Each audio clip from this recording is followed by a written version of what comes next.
But joining us right now, somebody who certainly I have a lot of respect for. I was watching him last night on CNN. Always does a great job. And of course, I always appreciate it when he takes the time to join us. Of course, I'm talking about the mooch himself, Anthony Scaramucci, joining us on the Brian, show. how are you? Hopefully you can hear me okay. Can you hear me okay? I can hear you loud and clear, my friend. I appreciate you coming on.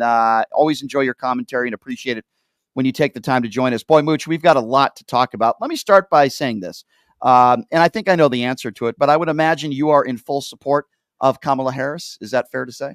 Yeah, I just sent her $30,000 to the Harris Victory Fund. I'll send more money behind that. I'll do a fundraiser for her here in New York. I will try to get her and her team over the hump on the Bitcoin stuff. I think it's mission critical for her. I think those guys are making a very big mistake with Bitcoin, Brian, because there's 70 million people that own Bitcoin or digital assets in the United States. Donald Trump is pro Bitcoin. Why lose that piece of the electorate? I don't understand what they're doing. So Gary Gensler and Elizabeth Warren are making a colossal mistake. You've got dinosaurs and fossils trying to run this thing. Mm-hmm. And then you have political opportunists like, Trump doesn't know what the hell it is, but he knows, he's smart enough to know that he's got to support it. So, right. What do you make? Trying to get her around it. Mark Cuban and I, Mike Novogratz, we're all supporting her. We're all going to try to help her. Good. You guys are prominent people and you can help. Well, is it a surprise to you at all, the attacks on the right, DEI hire? I mean, maybe this is a little bit extreme, Mooch, but I say when some people, not all, but when some people call her a DEI hire, it's almost like they want to call her the N-word. And I know that might be an extreme opinion, but I really feel that way. Listen, I want him to call her what I would like him to do on a repetitive basis. I would like him to call her dumb as a rock, which he's called her. I'd like him to call her a DEI hire. I think it's very important that he does that. And let me explain to you why. 20.2 million baby boomers have died since the 2016 election. So Trump won the 2016 election. Whatever he says, he lost the 2020 election. He can lie about it all he wants. But you've had 20.2 million people die. At the same time, you've had 40 plus million people who are Generation Xers have risen to voting age over that period of time. And succinctly, you've had 8 million rise to the voting age after the 2022 midterm elections. That's only 2 years ago. So the demography has completely changed. The country, this beautiful, colorful mosaic known as America, has gotten more beautiful and more colorful. So I would like Donald Trump to call her a DEI candidate. Maybe he'll use the N-word eventually. I would like to see him do that. I'd like to see him call her dumb as a rock. And I would like to have him remind everybody that he's taking women's reproductive freedom away. And I would like him to do all those three things. And if he can do those every single day between now and the election, she'll have a 40-state victory over Donald Trump, because he is going to wildly upset these people. Okay. And they're going to stand in line. Women are going to stand online to vote for Kamala Harris 8, 10, 12 hours. Doesn't matter. Don't give me a drink of water. Don't care. Keep calling her a DEI candidate. Keep calling her dumb as a rock, because, the sexist stuff that he did to Hillary Clinton, workable for a baby boomer generation, 2016, not workable for an African-American, Indian-American woman. Okay. It's going to be a nightmare for him. And I guarantee you that Susie Wiles, other people in his campaign are saying, are you crazy? And then he's got, I finally figured out what JD stands for in JD Vance. It's just dull Vance, just dull Vance. Okay. And so this poor son of a, he's sitting there, complete dullard, slightly imbecilic in terms of his narrative. And Trump hates it, because Trump's an actor. Trump is a stage manager. He's a casting director. And JD Vance, looks like a homosexual Care Bear that married Chucky. Like he's like the Cabbage Patch Care Bear that went rogue and had a gay marriage to Chucky. You know what I'm saying? And because that's why these guys hate gay marriage, right? They're probably hiding something. Okay, I'm for gay marriage. I'm for women's reproductive rights. I've been a moderate Republican my whole life. I'm right of center, with a big believer in capitalism and aspirational society, entrepreneurship. What I am not for is white males cramming down their lifestyle on other parts of our culture. I'm not for that. And moreover, I would also say that the woke left has done a miserable job too, Brian, because they're hurting Kamala Harris. Now, if she doesn't come off of the national fracking ban, she will lose the election. Yep. Okay, she has to say to people, I'm running for president. I'm running for president of all people. Right. I'm going to put some slack in my policies because I have to recognize that I have to cater to the independents in our society. And a fracking ban is a non-starter for the people of Pennsylvania. Yeah. I agree. That's certainly a big issue. If you want to stay with non-fracking, no problem. Yeah. We'll give it another shot in 2028 if Donald Trump lets us have an election in 2028. Agree. If you're just joining us, Anthony Scaramucci. Mooch, with that being said, who do you think that Kamala Harris should choose if you had to choose for her as her VP? So I would pick Senator Kelly from Arizona. I think he's the best pick for her. She has a personal relationship with him. He's an experienced guy. He's he's a veteran. He's a astronaut. He's an American patriot. I think he helps her in the Southwest, which is Arizona, possibly Nevada. But he also helps her in Virginia, where she does need to win Virginia. And just to remind everybody listening in, there's a ton of vets and there's a ton of Navy vets in Virginia. Mark Kelly will resonate with them. I think he can pull a lot of those people over the line, and you can remind people what Donald Trump says about veterans, where he absolutely hates veterans. He thinks that they're stupid for having served and potentially sacrificed for the United States. He's been very honest about that. He told General Kelly that about his own son, who was lost in Iraq 10 years ago. So I think this gentleman, Mark Kelly, will give us an opportunity to explain that and advocate that. I think he could possibly help her in Michigan and Pennsylvania and Wisconsin. Some people are saying Josh Shapiro. With Josh, she probably picks up a lot of fundraising because he's close to Mike Bloomberg and others. Right. He's a phenomenally successful politician, but I don't think she has a personal relationship with him. And so this has got to be, she's got to pick somebody that she has a personal rapport with. Otherwise, look at what's going on with Donald Trump. How many Scaramucci's being measurements of 11-day time units is just dull Vance going to last with Trump? That's the question. Because so Trump, do you think that Trump wants him off the ballot tonight? I know Trump absolutely hated. He looked like he was eating a barbecue shit sandwich while Vance was talking at the convention. The poor guy, you know what I mean?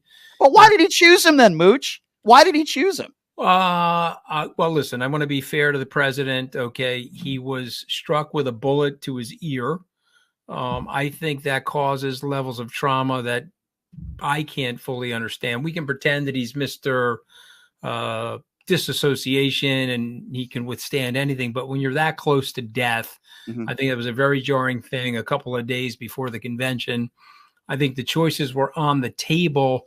His poll numbers were surging, and he did not want anybody to get credit for his electoral success. He's such a pure narcissist that if he picked a Nikki Haley, if he picked a Ron DeSantis, someone could have said, oh, well, they helped Trump get over the finish line. So he didn't want that. And so he figured, let me go with somebody that's a full-on MAGA convert. Just though Vance called him Adolf Hitler, I think Trump probably took it as a compliment. He might have. You're right.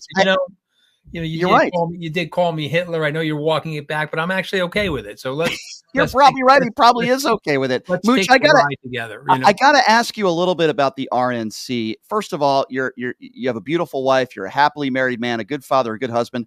I'm wondering, what do you and your wife think about that awkward hug / sort of kiss on the cheek? What do you make of that in the relationship between Donald Trump and Melania Trump? Well, first of all, look, I like her, and I know Deirdre, my wife Deirdre, likes her, and I don't ever want to say anything bad about her. Okay, but she hates him. Okay, you don't have to be a rocket scientist. You don't have to be Sigmund Freud and the apex of human psychology not to see the dynamic there. She's made the sacrifice. She's made the decision. Could be a monetary decision. Could be related to her son. It could be Eastern European decision in terms of their discipline. But she's staying with him. But she hates him. She wants nothing to do with him, and she's not going to spend any time with him. And everybody knows that. Right. But these guys are so hypocritical. They're coming after the gay community when many of them are closet gays. Okay, I mean, just come on, guys. Will you knock it off? Okay, people have a right to live in our society the way they see fit. I Okay, agree. I'm not knocking your sexual orientation. Don't knock my sexual orientation. Let's live and let live. But these guys want to cram down your throat Mhm. their way of living. And I find it repulsive. I find it disgusting. And, I'm hoping that we can get the narrative out there on Project 2025. Yes. People can understand what they're talking about. Let me just 2 seconds on this. Sure. So Trump is saying, I'm not associated myself with Project 2025. And then at the very same time he says that, he says, well, I want to deport 15 million illegal immigrants. That's right in Project 2025. So you either are or you're not. He's loaded with contradictions and lies. Sure. Well, let's go over that. Okay. That's a Handmaid's Tale episode for the United States. That's armored vehicles into your neighborhood, pulling people out that may or may not be illegal. Oh, by the way, where are you going to put the people? Because you can't just send them across the border. You have to have a process, some type of legal process to get them removed from the country. So you have to put them in camps. So are you going to concentrate them in camps? What would you guys like to do? Nothing is thought out. Nothing is thought out. To me, that's America.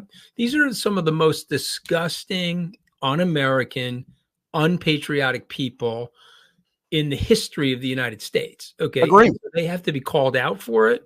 Yep. We have to challenge them. We have to explain to the American people how bad this is.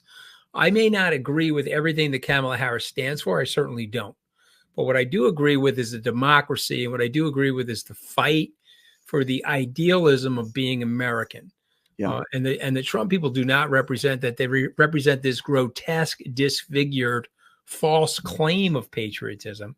They try to clothe everything in the American flag, but they're a disgusting group of people. Yeah. And since you let me on your show, I just want to have a public service announcement that the biggest coward in our civilization is Kevin McCarthy, because he could have put Trump right through the ropes on the 7th of January. He would be the Speaker of the House. He would be the great big baller in D.C., but he didn't have the balls to do it. Okay. And now we're still dealing with Donald Trump, who's a convicted felon, twice impeached. A civil jury said that he was a sexual predator. And they awarded $500 million worth of damages to the people that he predated on. He is a miserable, horrific human being. And all he talks about is victimization. All he talks about is a dark America, a dystopian America. And I find it repulsive. But you know what? These people, they don't like black and brown people. Let's just tell your viewers and listeners the truth. And so they look around and say, wait a minute, we have a democracy? Oh, yes, we do. Okay, are white people going to run the country? Well, we have more black and brown people in the country. So wait a minute, that means that black and brown people may run the country? Oh, yes, that means that. Okay, let's change the rules. We should no longer have a democracy. Let's move to a post-constitutional society. And so I want you to hear me. Okay, look up Curtis Yarvin, Yarvin. He is a political philosopher. His acolytes are Peter Thiel and a guy by the name of J.D. Vance. And what does Yarvin say in his writings? That we are no longer equipped as a society to have common men and women be part of the self-governing process. We need aristocrats and sophisticated elites to run the process. Okay, now what we know from that is that that's an unmitigated disaster, because what Lincoln said about the American people is that you may not think they're smart, but they are. They have a very good nose. And as Lincoln said, they can smell a rotting cadaver in their basement. Right. And you need common people involved in the process. Do you remember The Remains of the Day with Anthony Hopkins? You're probably too young for that movie. I know that Donald Trump talks a lot about Hannibal Lecter. I know that. He does. This is a different character and a more important character. Gotcha. Anthony Hopkins plays a butler, and he's a common man working very hard, and he's a very strict guy, and he's unemotional as a result of this. Yeah. And one of the aristocrats is asking him very sophisticated questions about foreign policy and about trade. And he says, I'm sorry, I don't know the answers to those. And then the aristocrat turns to the other aristocrats and say, you see, he's adult and he shouldn't be involved in the process of governing. But the great irony is that these aristocrats are currying favor with Adolf Hitler's men. They're visiting them. These Nazis are visiting them, and they're committing treason on behalf of the UK government. And the point, the irony of the story is that the common person who has a great love of country, and the common person who is a dutiful person, should be up for the process of the decision-making alongside of the intellectual elites. So the great irony of all this stuff is these bozos that are working with Donald Trump are, quote unquote, and it's not me saying it, it's them saying it, we're looking forward to a post-constitutional America. Well, you know what? The constitutional America that I've lived in my whole life, that's 250 years old, the longest democracy, longest standing democracy, is the oldest government that's still in existence. I'm good with it the way it is. Yeah, okay? As am I. I'm going to fight for it over the next 4 months. Yes. As hard as I possibly can. And they need you. The Democrats need you. The country needs you to do that. I have a quick question for you, though, as far as Jean-Pierre, all due respect to her. If Kamala Harris, if she wins and she asked you to be the press secretary, would you do it? Just for one day. I would like to get an even dozen days in the White House. So I would say, Madam President, could you just let me, I just want one more press conference. I had a beautiful press conference 7 years ago. People still remember it. I would love to just have one more. You would be great, though. I'm being serious. Like, I think that would be a great thing if she reached across the other side of the aisle to you, because I think you would do a wonderful job under the right circumstances. And it's very sweet of you to say that, but it's just not the way it works. I'm not one of them. I built my own career. I have my own level of wealth. They don't like people like me because they feel they can't control people like me. Well, that's unfortunate. And it's all good. Look, I just want to help her. I would help a coffee mug versus Donald Trump. I would help a cremated ashes in an urn versus Donald Trump. Okay. So with that said, though, by the way, I'm with you. I've been saying for weeks and months, I would vote for a ham sandwich over Donald Trump. No question. But with that said, Mooch, I know that she hasn't picked her VP yet. Regardless of who she picks, like if the elections were tomorrow, who do you think wins? And I know it's early to say that. The election's held tomorrow. Trump will probably win. He has higher name recognition than she does. He's ahead in the polls. He's ahead in the predicted markets. And she just was newly announced as the new nominee. Yeah. Okay. But I believe as this unfolds, as this narrative unfolds over the next 4 months, she will win. The demographic statistics that I gave you favor her. Right. So I didn't even think about the baby boomers who are no longer with us. All she has to do is execute, Brian. Right. If she executes, she's going to win. And it's early. I do feel like, and I think this is fair criticism, she's not great in front of the camera. She needs to do more interviews and be a little bit better and resonate. Do you think that's fair criticism? If not, or let me know, what are your criticisms? My criticisms of her, she's trying too hard.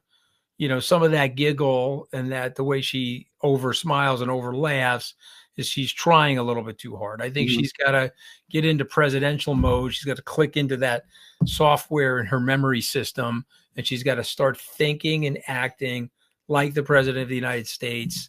It doesn't mean that she can't be humorous. It doesn't mean she can't have some level of self-deprecation, but she has to get into presidential mode.